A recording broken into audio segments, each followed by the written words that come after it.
सरकार हमारी है, पर system उनका है. The government is ours, but the system is theirs. You must have heard this refrain about Congress's expansive ecosystem that works on various fronts. But what is this ecosystem and how does this work? Let's explain. Over the course of decades, the Congress Party has developed many assets across the country. These assets include politicians, journalists, media houses, NGOs, lawyers, activists, social media influencers, bureaucrats within the government machinery, public intellectuals. These assets can then be used by the Congress for their own activities which have a pro-Congress agenda. This is the Congress ecosystem. Let's see how the ecosystem works with an example. Let's say the Modi government wants to pass a crucial reform in the parliament, but the Congress is against it. So here's what happens. Politicians from the Congress party and its allies will oppose the reform during parliamentary proceedings.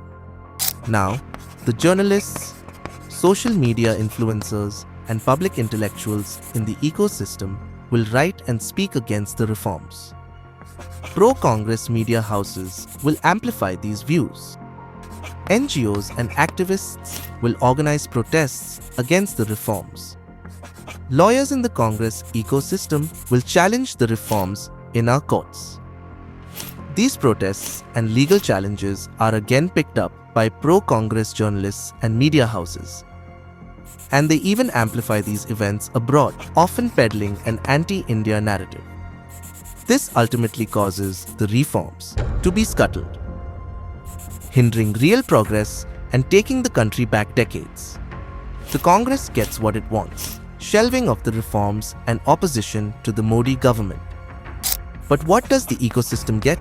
The assets in the ecosystem are loyal to the Congress either because they get some financial rewards or because they owe the Congress an ideological allegiance.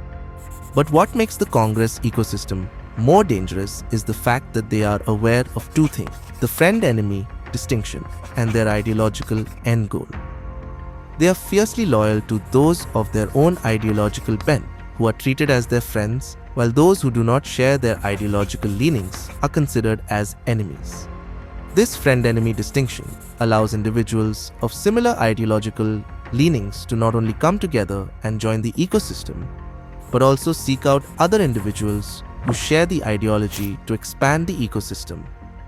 At the same time, those who are of a different ideology and thus outside the ecosystem and considered as enemies are demonized and vilified as fascists or oppressors.